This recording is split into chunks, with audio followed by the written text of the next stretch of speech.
All right, guys, hope we're doing well. So on this podcast, we have Kyle Peche. Kyle was actually a client of mine quite a few years ago now, and he's gone on to become a practitioner, which is amazing. So yeah, today we're going to have a chat and talk about a few things on the program. And are you there, Kyle? Yeah, I'm there now. Cool. We had a bit of a frozen glitch again, but we're here. All right, Okay. awesome. How are you doing? How's things? I'm great, man. Life's beautiful. Like I mentioned, I'm in San Diego, California now. Just moved here about a year ago, and it's beautiful out here, even though it's a little bit crazy. I don't know if you've read any of the news, but yeah. Yeah, what's going off there? It's a little bit of a lawless area. It's Oh, just really? some nefarious players have come and done some weird legislation, and there's just a lot going on right now. I'll kind of stay out of it politically, but it's a bit of a crazy Yeah, place. that's pretty bad. All right, cool. So yeah, why don't you tell people a little bit about your story and how you sort of got onto the mineral balancing program, some of your issues, how the mineral balancing program helped, and yeah, we're going to sort of deep dive into some other areas that might complement the program in this podcast specifically. Beautiful. Yeah. So I'll keep it short and sweet as best I can. But, I dealt with, formerly diagnosed chronic fatigue syndrome, and then Lyme disease. And, I had dozens and dozens of symptoms starting at about 17, 18, like derealization, depersonalization, panic attacks. I was sleeping like 15 hours a day. I was chronically depressed. I couldn't tolerate any food. I was limited to about 4 or 5 food choices. I pooped once a week. It was quite a mess. My body was in shambles, and this was coming from someone who was an athlete in high school, right? I played soccer for my high school, and I played pretty good level, and then my body just collapsed on me, right? So it sent me down a long, winding path, exploring a lot of different modalities.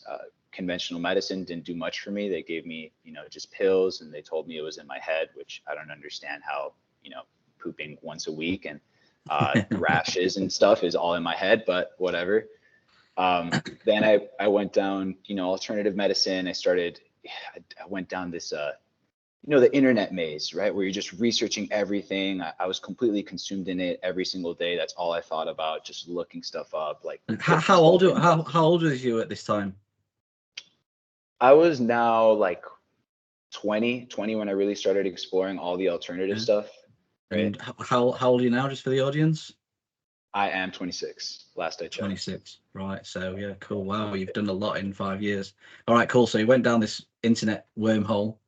Yes. So I went down this internet wormhole. I mean, many wormholes, quite frankly. A lot of different, pages, alternative medicine. Tried so many different diets. I went vegan for a year. That made my health way worse. Oh my God, terrible. Really, really screwed me up. Then I also went keto for a while, and that didn't work for me either. And I must have spent, God, I don't know, 30K, 25K between like supplements and different consultations and stuff, right?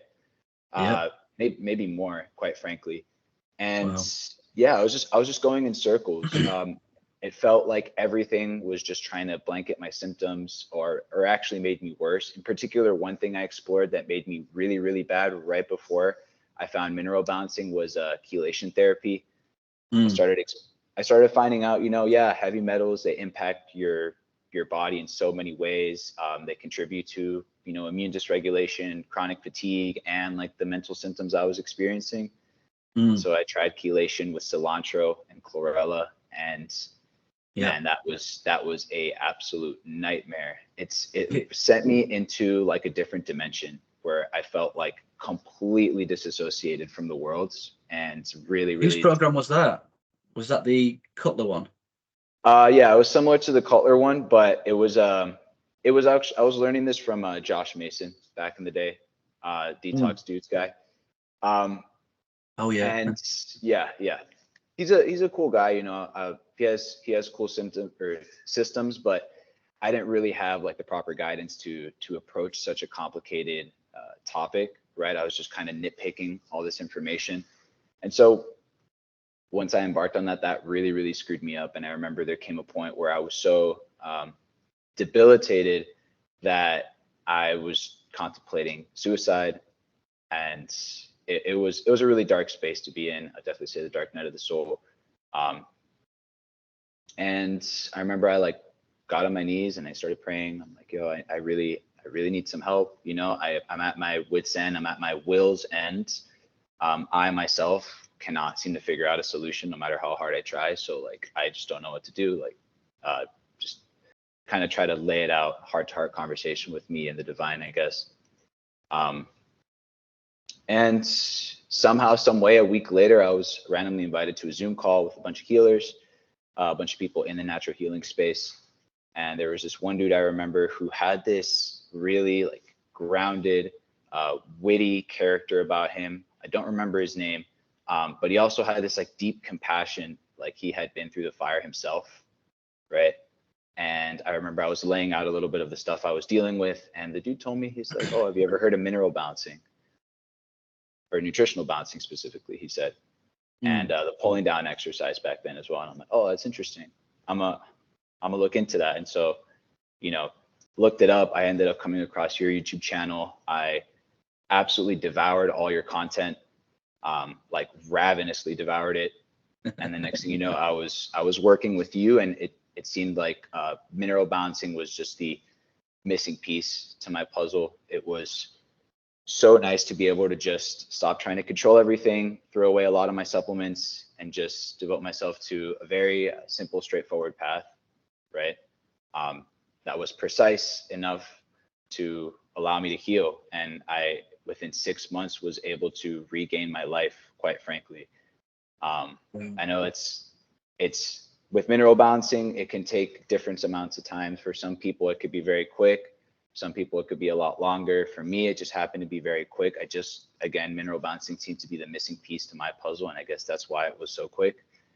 But you know, so we worked together for quite a while. I still very much appreciate your guidance during those days.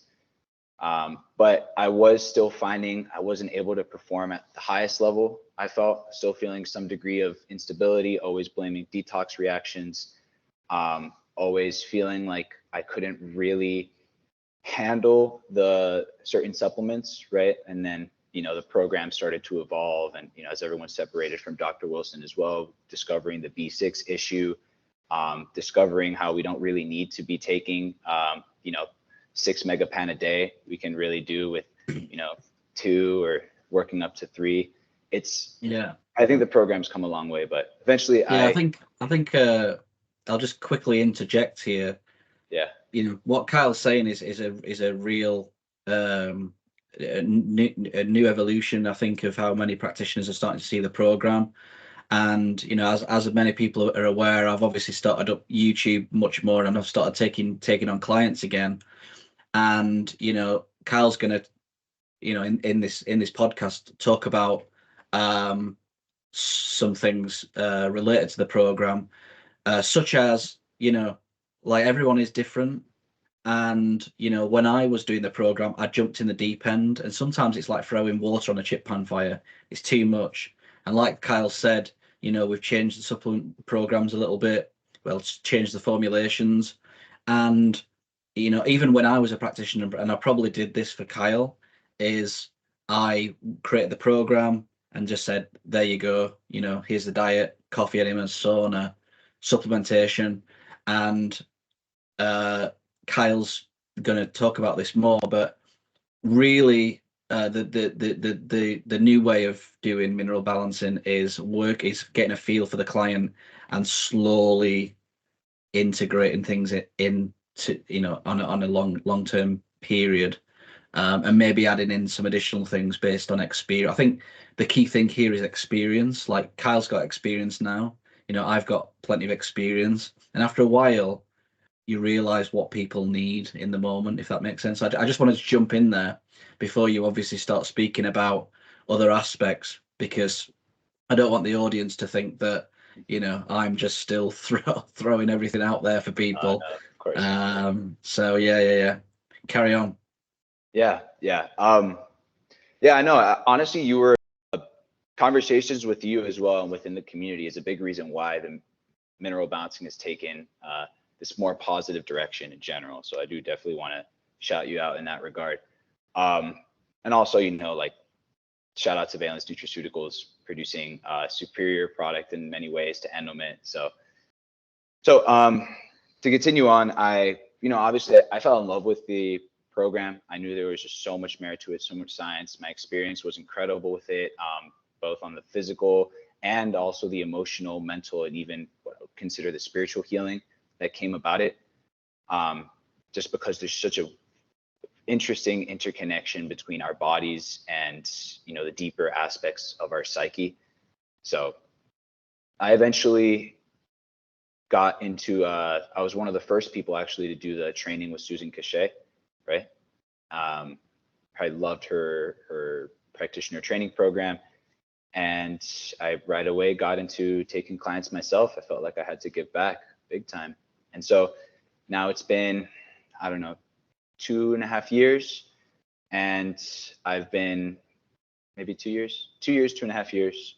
And I've been really finding my way in how do I combine mineral balancing with the stuff I know is needed for certain clients that are very, very sensitive, because the people who gravitate to me are the ones that usually were just like me, you know, couldn't really handle much dealing with things like mast cell activation, which is a very underspoken issue, I feel, or, dealing with electromagnetic sensitivity, where that's screwing up their detox pathways big time, or many other things, but they just generally are very, very sensitive. And so how can we support those people and get them to a place where they can start handling the full power of the program and then really reap the benefits of that?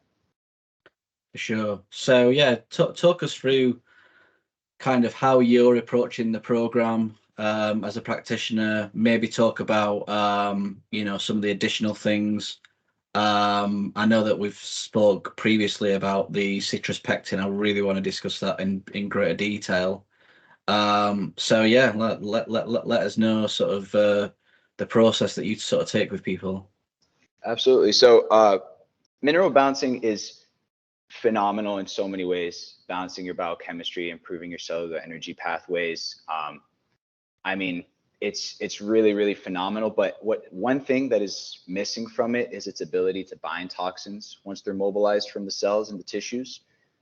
So I feel like binders are a big missing piece. I think there are other practitioners who are also using binders with mineral balancing. But I mean, they are phenomenal. Now, one thing I want to describe, like what binders actually even are. These are certain substances that are taken orally that will go through the GI tract and have a very particular electric charge that bind very strongly to toxins and don't let them go, right? This is different than a chelator that has a more mild bond that will come and rip the toxins out of the cells, systemically, intracellular, rip it out of the cells and then allow it to then float around once it breaks the bonds. And then you have all this oxidative stress, you have it flowing through the system, depositing into more sensitive tissues like the brain and the kidneys and all that. So binders are more bind it, won't let it go, allowing the body to then excrete a more inert, safe substance, right? And it's phenomenal for reducing detox reactions and just supporting detoxification in general. So you think these are needed all the time, or just when people are going through a healing reaction? I personally feel that they work well all the time, but it just depends what binders you choose, because there are certain binders that don't work well long term because they bind to a lot of nutrients, right? Examples of this are charcoal. Charcoal, I don't even think should be used longer than a couple of days, or if you're having food poisoning, that kind of thing. Even things like bentonite clay as well, I think has a lot of issues. And zeolites as well, only a couple weeks I feel like work for that. But one binder that I really, really like longer term, because there's a lot of research to back that it doesn't mess with our nutritional status, is modified citrus pectin, which is what you mentioned earlier. So before you go into that, I just want to quickly interject. One of the reasons why we didn't recommend binders on the program, and what sort of Dr. Wilson taught us, and he taught us a lot, is similar to what Kyle's just been saying with the zeolite, the bentonite, etc. He always used to say that it's got sort of, elevated aluminum levels in, for example, and that some binders will actually remove quite a lot of healthy minerals and stuff. So I think it's important to note that, the mineral balancing practitioners weren't necessarily wrong when they didn't give people many binders. But I think what Kyle's bringing to the table is that there are some specific ones, and I've actually felt the same as well, because the detox reactions on the program are, savage. There's no question about that. And I've had a lot of discussions with a lot of practitioners about incorporating binders into the program, and I do think Kyle is probably the only practitioner that I've spoke to who I feel has managed to separate the wheat from the chaff. So I just wanted to sort of preface that before we go into the wonders of citrus pectin. Right on. Yeah. So great point, though. Yeah, it's just there's such varying quality in binders, even with zeolites. I mean, for example, nanonized zeolite tends to cause a lot of detox reactions, and there's a lot of doctors that actually believe that once it hits the bloodstream. So what zeolite even is, it's a volcanic clay, and it's technically aluminum silicate, right? So it's this sleeve-like, cage-like structure, but it is significantly higher silica than aluminum. So generally, it seems that it does not break apart as long as it stays within the gut, right? And there's very few zeolites that do that. But if it enters the bloodstream because it's nanolized or micronized, a lot of doctors believe that it'll break apart, and then aluminum will be introduced and create aluminum toxicity. Again, that's a hot point of discussion. I generally want to stay on the safe side. So I only use zeolites that stay in the gut if I use them, and that's Zeobind specifically, formulated by Dr. Klinghardt. It's a phenomenal binder, especially when you're dealing with kind of parasite die-off related reactions. So if you're taking a lot of GB3, for example, if you're doing garlic coffee enemas, that kind of thing that can really kill off some microbes. Zeolite is really good for that in particular. But so that you're talking the zeolite that you're talking about is more that you think it's better for when people are detoxifying sort of parasites. Yeah, candida as well, because there's a lot of research that it binds like mycotoxins, that it binds biotoxins. And that one's called zeolite. It's called Zeobind by BioPure. It's a very good binder. It binds ammonium as well, which is a die-off product of parasites, which makes you feel like you're freaking dying, because a part of you is literally dying when parasites are dying. So that one's great. And that's by Dr. Kleinhardt. Dr. Klinghardt, yeah. It's his company, biopure.us. So, or biopure, and the website is biopure.us. But great binder. Again, I've just seen, I haven't done enough testing with the actual hair test for people to gather data as to how zeolite is affecting aluminum levels. I generally just recommend my clients will just do modified citrus pectin, just because that one has a lot more body of research to support that it does not remove beneficial minerals, and it's very well studied on its ability to remove toxic metals, which are a focal point in mineral balancing anyways, because so you're saying it has the ability to remove it doesn't work like a chelator, right? It's more, it is a binder. It's a binder, just said remove metal, so it's binding, in the bloodstream. Yeah, so its bond is a lot tighter, and so it's a lot easier to excrete. Although modified citrus pectin is an interesting one because that one does go systemic, right? But it still works really well for detox reactions. And I do have some a couple dozen hair tests to show that it reduces heavy metal levels. And generally, as long as people are following the program well, their mineral levels on their main four, the ratios do still improve, right? Even if we're seeing a reduced amount of perceived metals on the hair test, right? So so what's the dosage that you're giving people? Generally, it just depends on a person's case. Like a maintenance dose is 1 scoop, which is 5 grams of modified citrus pectin per day. People who are feeling particularly toxic or going through a detox reaction, then we up it to 15 grams, which is 3 scoops a day. And that tends to clear things right up. Anecdotally, something I've noticed as well as we talk about visual snow. I know that visual snow is copper related, but for some reason, modified citrus pectin seems to work really well for reducing visual snow. Interesting. So, something I've noticed, I know when I'm mobilizing stuff with mineral balancing, and then I see my visual field start to get more staticky, you know, that visual snow. If I take a bunch of modified citrus pectin, it tends to go away within 2 or 3 days, and all my senses get really, really sharp again. So that's very, very interesting effect. But do you recommend a particular brand? There's only one well-researched modified citrus pectin, which is Pectisol C. They're the only one I would go for. The other ones, they probably have a different preparation process, maybe different molecular weight, slightly different structure of the pectin. So the only one that has research conducted on it is Pectisol C, right?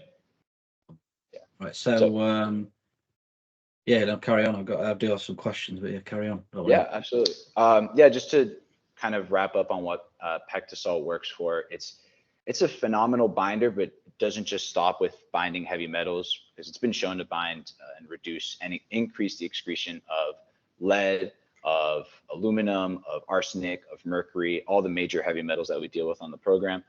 But it also has some phenomenal immune regulation properties. It does this through something called galactin-3. It's a certain protein that tends to go up when people are chronically ill and have worse health in general. So you have people tend to have higher galactin-3 levels the more severe their cancers are, the more severe their heart disease are. A very interesting one with galactin-3 is centenarians. So there's a group of people within the 70 to 80-year-old population that go on and make it to be centenarians, right? And if we measure the galactin-3 levels, we see that there is a portion of people that have low galactin-3 in that age group that tend to make it onto centenarians. And then when you also measure the galactin-3 levels of centenarians, they have very low levels of galactin-3 compared to the rest of the 70 to 80-year-old group. Did I explain that study well, or do you want me to reframe it a little bit? No, it's sorry, I'm trying to make notes at the same time. But yeah, if you feel like you've not explained it properly, reframe it. Well, I'll reframe it again. So it just seems that centenarians have lower levels of galactin-3 than people. Centenarian. Are you talking about people who live to 100? Yeah, live to 100, exactly. So they tend to have lower levels of galactin-3 compared to the general population of 70 to 80-year-olds. And within the general population of 70 to 80-year-olds, there's a portion that has significantly low levels of galactin-3, similar to the centenarians, which we can predict are going to go and become centenarians. So what does this point to? Galactin-3 seems to be related to the aging process in general and age-related diseases. And we know that modified citrus pectin is a direct modulator of galactin-3 levels, right? And not just as a modulator of galactin-3 levels to just change it on a blood test, but also then produce notable improvements in patient outcomes. So improvements in their cancers. It was originally studied for cancer, improvements in various chronic conditions as well. So it's a very, very interesting substance. And galactin-3 is a very interesting rabbit hole in its own right. Another modulator, for example, is meditation, has been shown to reduce galactin-3 levels, right? Wow, interesting.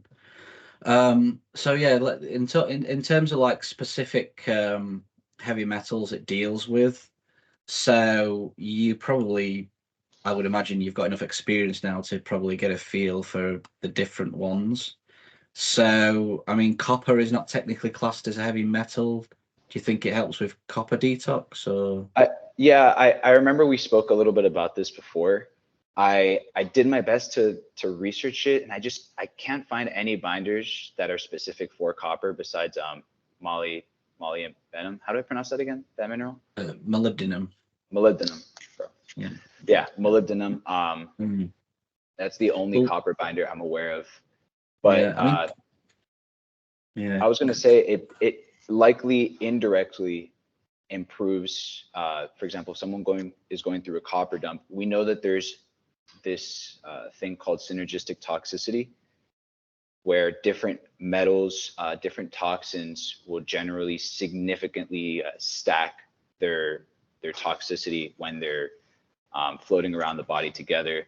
There was a study, for example, done with rats, where if you gave rats this certain amount of mercury, 10% of them died. If you gave another set of rats a certain amount of aluminum, 10% died. But when you gave the same amount of mercury and aluminum together to those rats, all of them died, right? Right.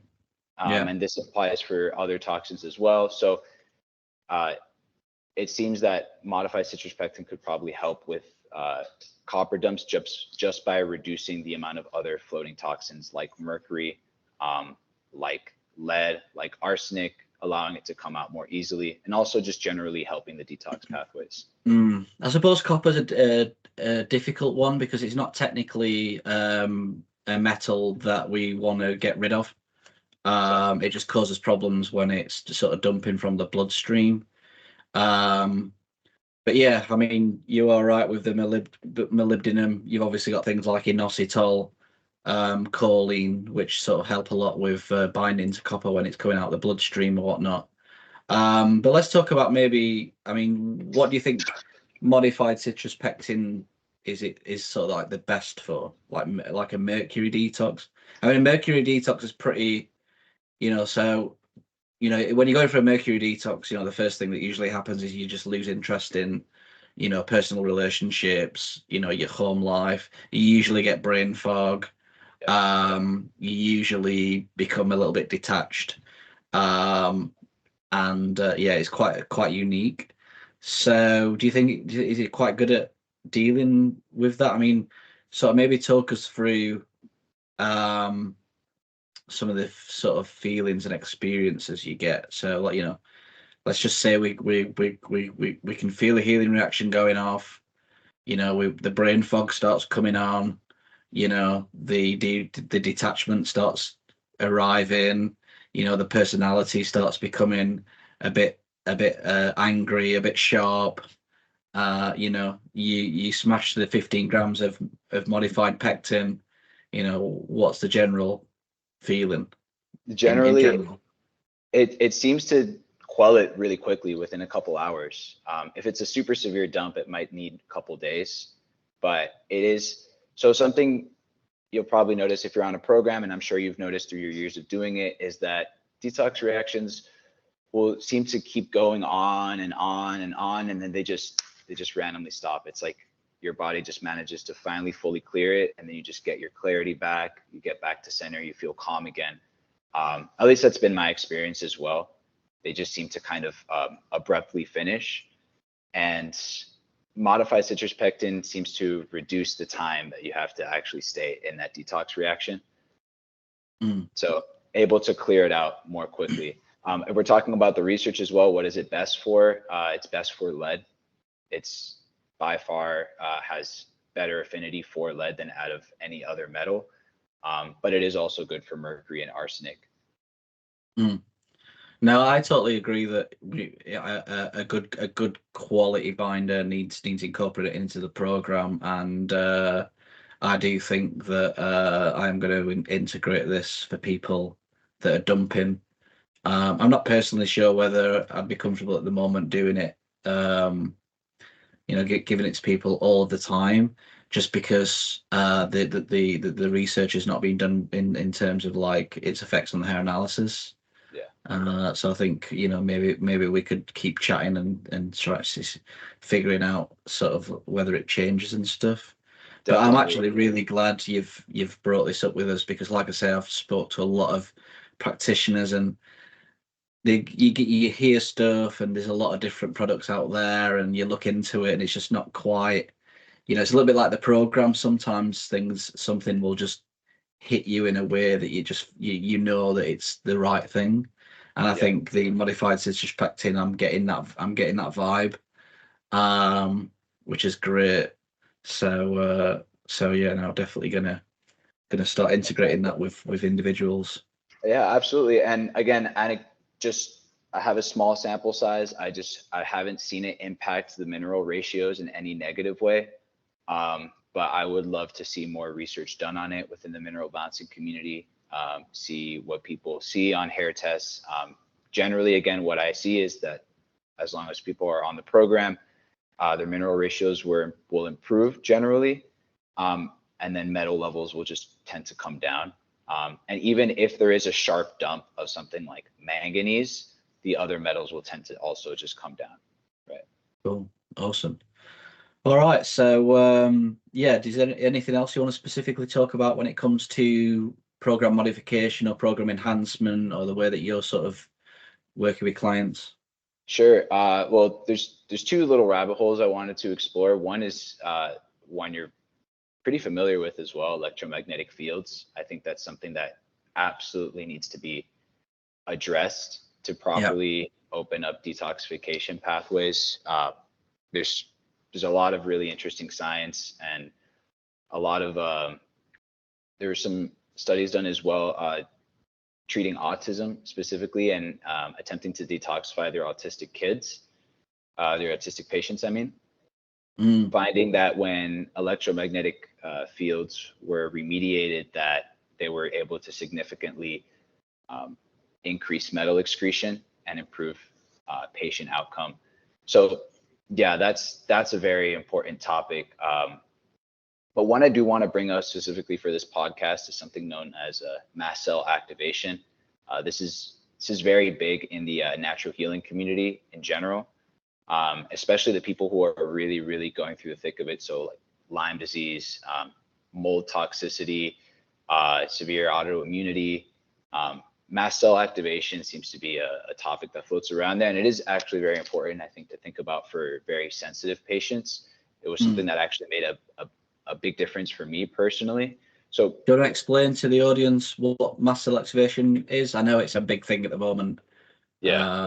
And usually when things get talked about enough, there's something to it. You know, it was similar to the X39 patches. I was just getting bombarded so much by them. I was like, okay, I'll try them, and it actually turns out it was a pretty good product. So yeah, the mast cell activation is a big talking point at the moment. So yeah, I'm glad you brought it up. So yeah, explain a little bit what it is to people who might not have heard it for the first time. So I'll try to give the most condensed version of it. It's essentially a part of our immune system. It's a type of white blood cell that degranulates. It has these little granules that have all these different substances in them. In particular, histamine is one of the ones that's most talked about. And it is an important part of our immune system, and it has a lot of important biological functions. But generally, in people who are chronically ill, these mast cells overactivate and stay active and cause a significant release of histamine in pretty much any organ system. So the symptoms can be very, very varied. But generally, they're going to be the ones who get things like brain fog, fatigue, rashes, hives, food intolerances is a big one related to that. And also, Yep. Can you hear me? Yeah. And generally also people who are reacting to everything, who are reacting to all foods, supplements, chemical sensitivity, super sensitive to their mold exposure, super sensitive to any little dump flowing through them, and get crazy brain fog and anxiety and that kind of thing as a result of it. Generally, one might want to consider mast cells. I know Scott Ferguson, he's the person behind Better Health Guy blogcast. He wrote a very in-depth write-up on mast cell activation. If people want to look into that, highly recommended. But in a nutshell, you're saying people who tend to be more sensitive tend to the mast cells tend to react more in more sensitive individuals. Generally, yeah. There's some blood work that people can do as well. I know that article lists all of it in depth, like MMP9 is one that people can consider.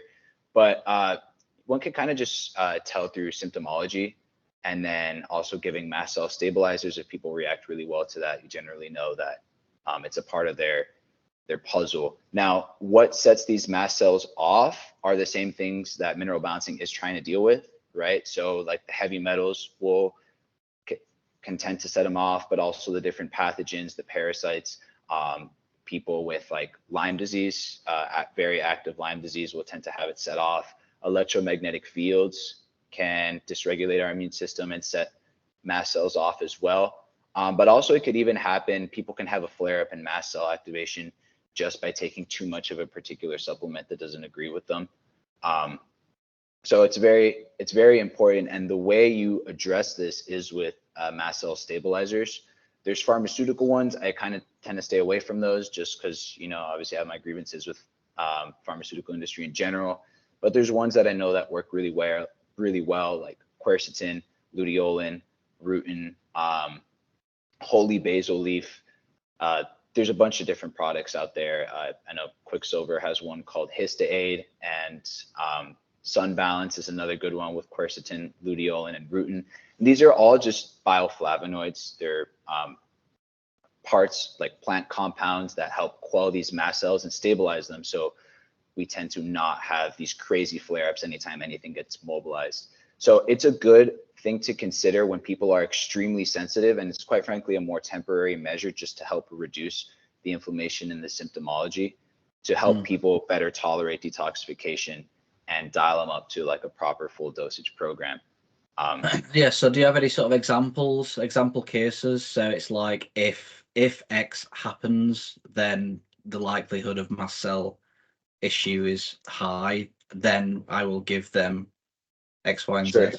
Sure. So one is food intolerances. You know, I've had some Okay. clients with really insane food intolerances. They So even what with they like eggs, dairy, milk. yeah, eggs, grains, corns. I mean, a lot of people are sensitive to grains in general, but even like, you know, super absurdly sensitive to like nightshades and even different vegetables on the program, they just can't seem to tolerate, right? That's a good cue to consider mast cell activation, in my own experience. Yeah. So weird. It's weird, really, talking about this because I've literally just spoke to a client now about hitting walls on the program, and I hit two major walls on the program. So I am actually going to make a video about this tomorrow. But a wall on the program means you do the program, you're making improvements for 6 months, 7 months, and then all of a sudden you feel like you hit a wall. You're not moving forwards. The two major walls for me was I had to basically remove the carbohydrates. So I had to remove grains, the blue corn chips, milk. I had to remove that. I basically had to live just eating like green vegetables. So even things like starchy vegetables, I had to remove. So I was just on basically green vegetables and animal protein.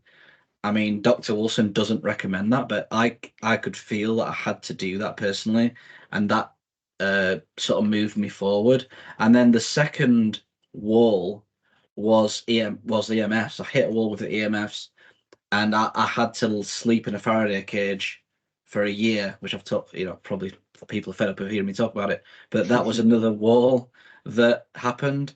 So maybe I'm thinking, was the mast cell situation and the issue when I had the first major wall, which is the grain tolerance and sort of the starchy vegetables. Do you think that maybe I had because I had severe hay fever allergies, and I assume mast cells Yeah, absolutely. So allergies is another cue. Yeah, if people are getting a lot of allergies to not just like environmental like pollens and stuff, but to different chemicals, right, to household materials, that kind of thing, that's a good cue for mast cell activation, right? So it's possible. It's difficult to know for sure, obviously, without like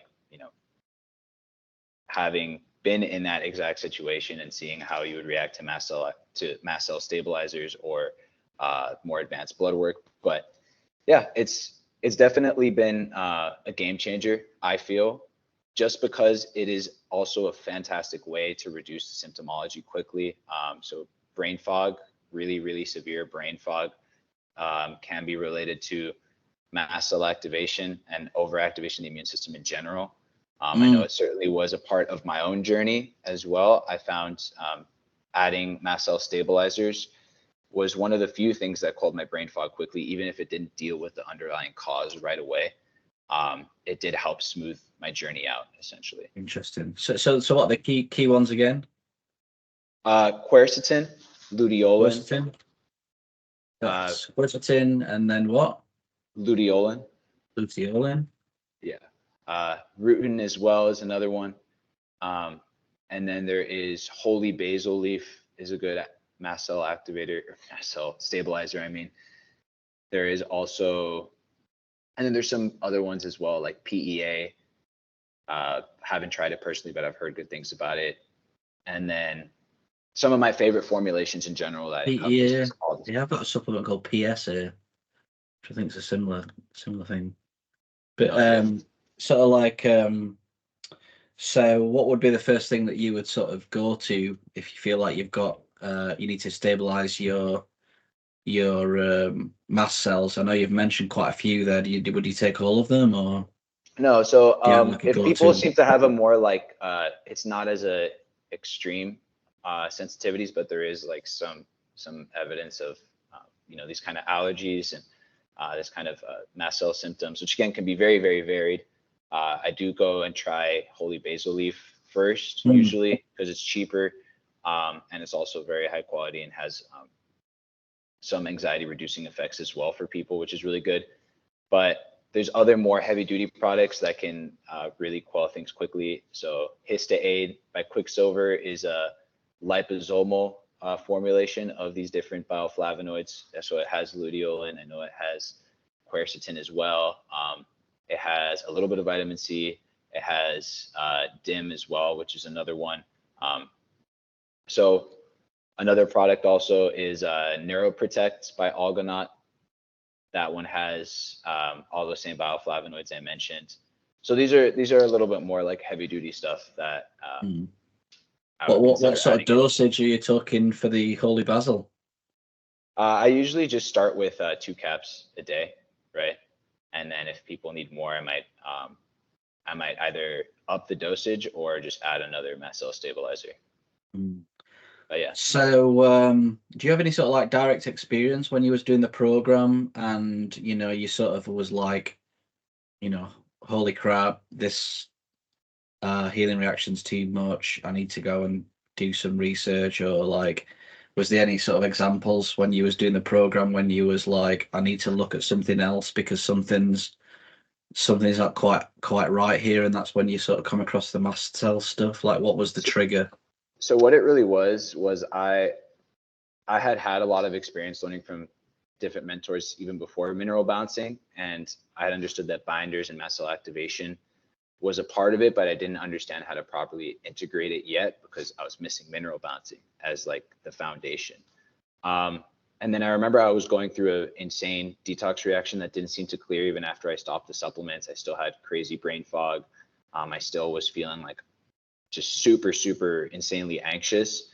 And I didn't know what else to do. And then I remember I was listening to a podcast and I came across the topic of mast cell activation.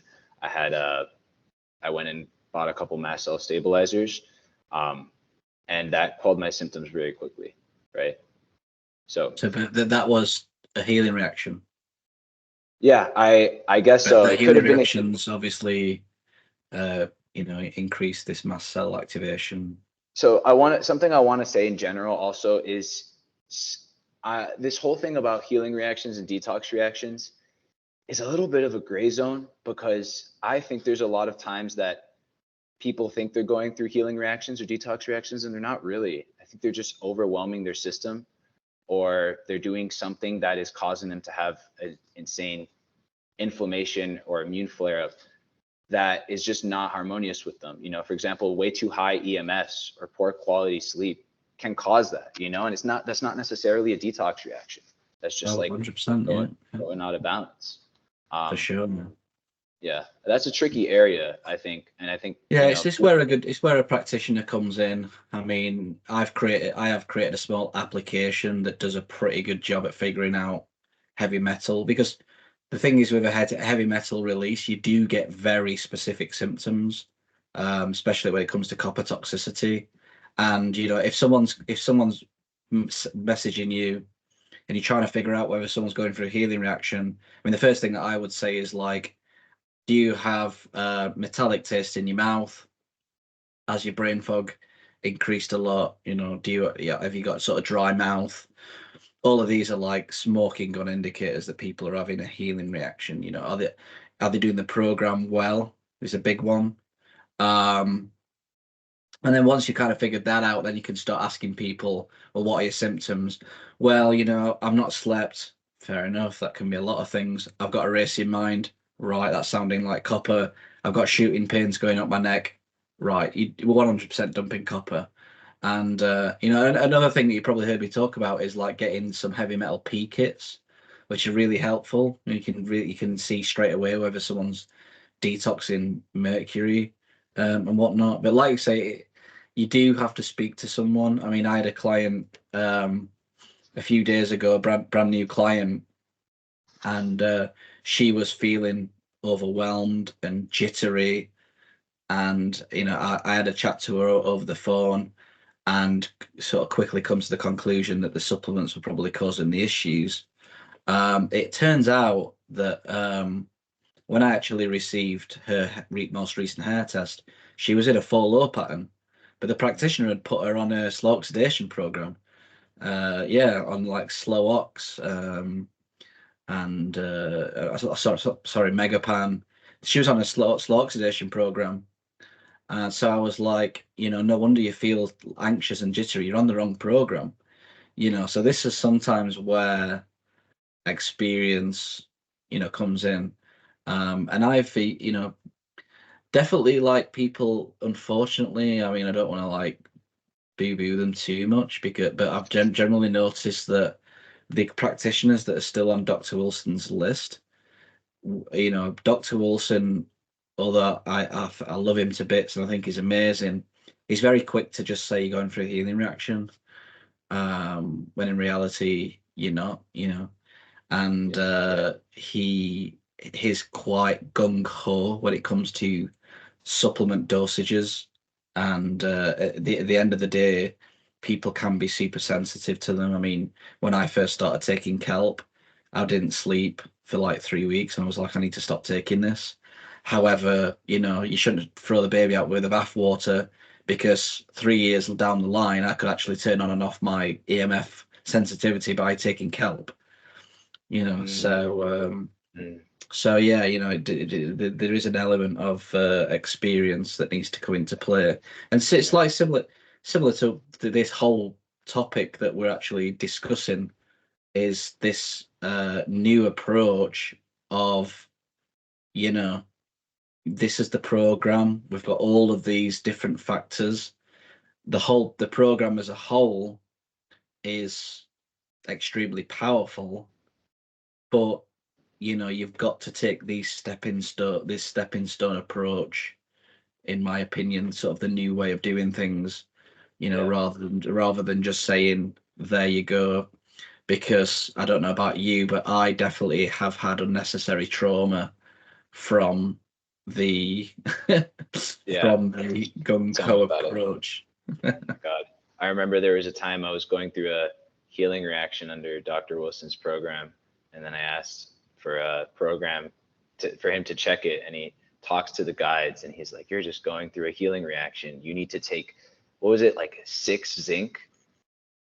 Some crazy amount like that. I took a bunch more zinc, and then I felt so much worse that I had to stop like the entire program for like a week. Yeah, I mean, that's one of the biggest problems, and the reason why a lot of us have actually removed ourselves from Dr. Wilson, because whatever's going off with the guidance situation, it's just you have to stick to the hair analysis results. And like, it's just common sense. If someone's not feeling good, it's not really a good idea to start saying, okay, start taking Megapan or start taking Endodrin, which is something that I found Dr. Wilson used to do quite a lot.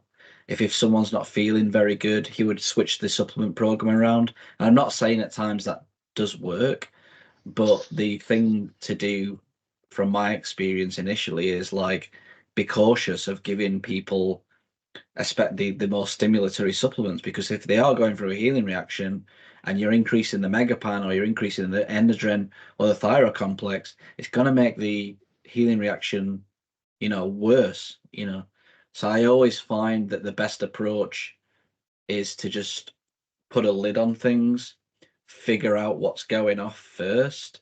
Are you going through a healing reaction? Are you going through a program change? And then adjust things. But look, at the end of the day, everything's got to evolve. Dr. Eck started mineral balancing, and then Dr. Wilson added the saunas, the enemas. I think they're phenomenal additions.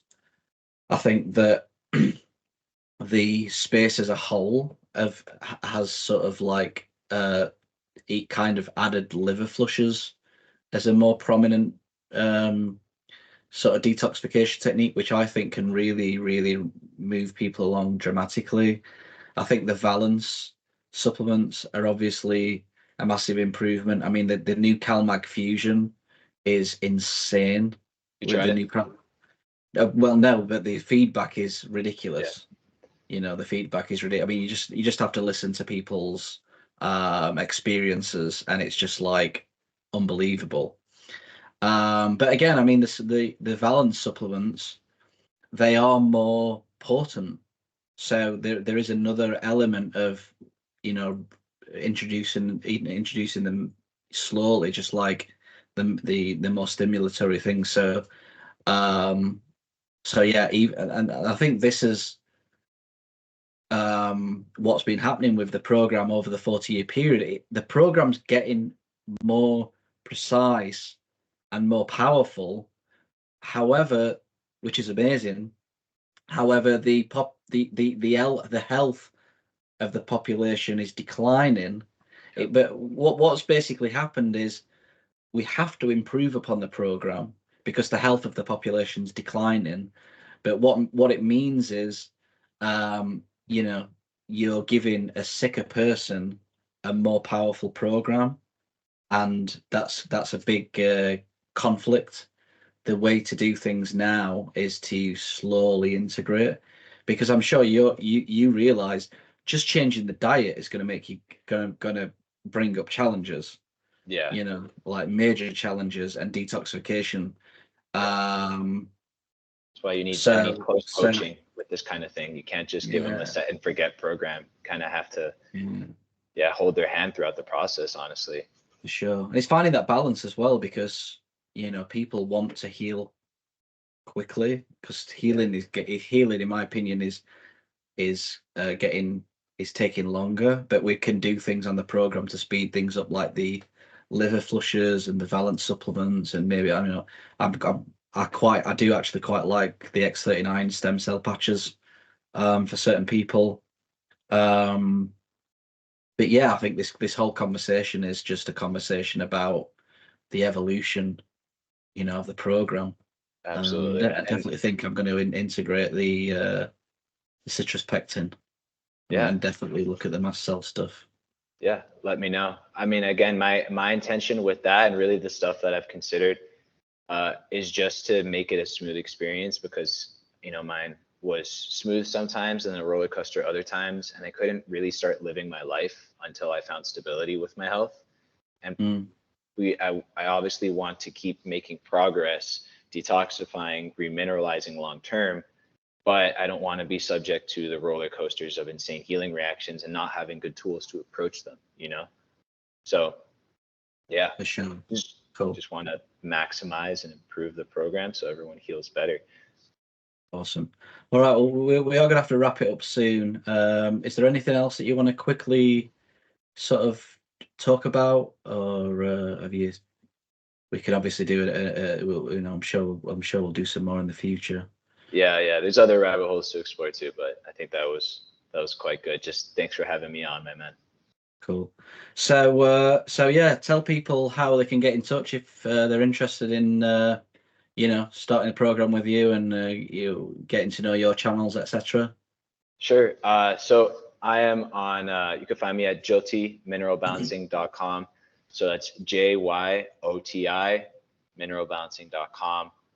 You can also find me on Instagram at Kyle_Peche. I'll probably link it in the bio. And then I'm also on TikTok as well at jyotimineralbalancing.com. I make a bunch of content covering different topics as well, branching out a little bit from mineral balancing as well. So yeah, that's about it. Cool, awesome.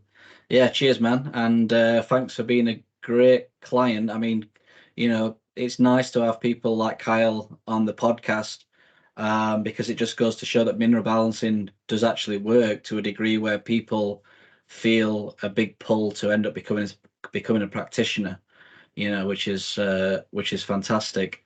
So I think we'll get Kyle on the podcast, in a few months' time.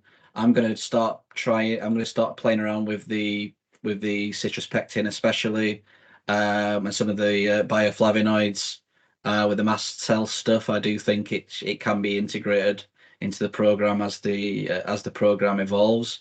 But for now, thanks for watching. I will put Kyle's information in the description, and obviously, please like, comment, and subscribe. And I'll see you all soon. Catch you soon, Kyle. Thanks, man.